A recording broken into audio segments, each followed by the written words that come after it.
Welcome back to our channel. ఈరోజు మనం పార్క్కి వచ్చినాం. పార్క్లో ఎవరెవరు ఎట్లా ఉంటారో అన్నలకు ఒకసారి క్వశ్చన్లు అడుగుదాం.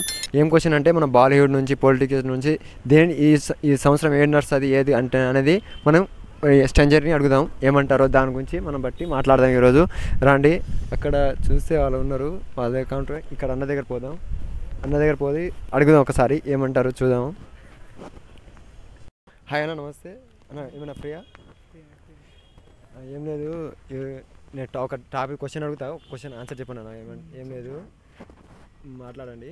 ఏంటంటే మన బాలీవుడ్ ఇప్పుడు తెలుగు ఇండస్ట్రీ ఉంది కదా, తెలుగు ఇండస్ట్రీలో ఇప్పుడు ఎట్లా విజయ్ దేవరకొండ హీరోస్ ఉన్నారు కదా, వాళ్ళకి అడుగుదాం ఏ సినిమా ఎట్లా నడుస్తుంది అన్నట్టు. ఒకసారి చెప్పండి, ఏ హీరో ఇప్పుడు ప్రభాస్ ఉండు ఇండస్ట్రీని నడుపుతుండు అంటే తెలుగు ఇండస్ట్రీకి పెద్ద ఆయననే. చిరంజీవి వాళ్ళు ఉన్నారు కదా, ఆయన కంటే ఇప్పుడు వచ్చేసి జనరేషన్లో ఏ హీరో పైకి వస్తారు అన్నట్టు చెప్తారు, ఒకసారి చెప్పండి. Okay, obviously Prabhas. ఎందుకంటే ప్రభాస్ నెక్స్ట్ స్పిరిట్ వస్తుంది. స్పిరిట్ ఇక ఈ 2,000 కోట్లు 3,000 కోట్లు ఈజీగా క్రాస్ అవుతాయి ఆఫ్టర్ వర్డ్. చాలా సినిమాలు ఉన్నాయి కానీ విజయ్ దేవరకొండ కూడా ఉంది కదా రేపు.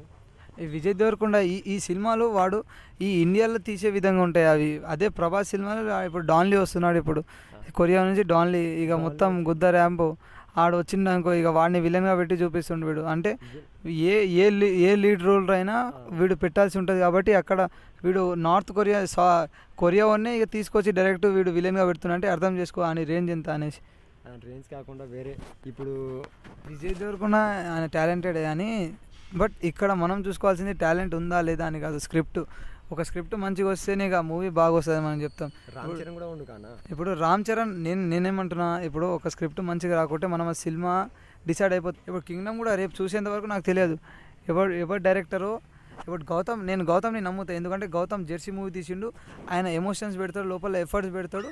ఆ ఎమోషన్స్కి మనం కనెక్ట్ అయ్యే విధంగా ఉంటాయి. ఇప్పుడు దానికి తగ్గట్టు అనిరుద్ధ్ బీజిఎమ్స్ గుద్ద ర్యాంపు, ఆ బీజిఎంని చూసి ఇక మనం మొత్తం సినిమా చూసేది. ఓకే ఓకేనా, థ్యాంక్ యూ.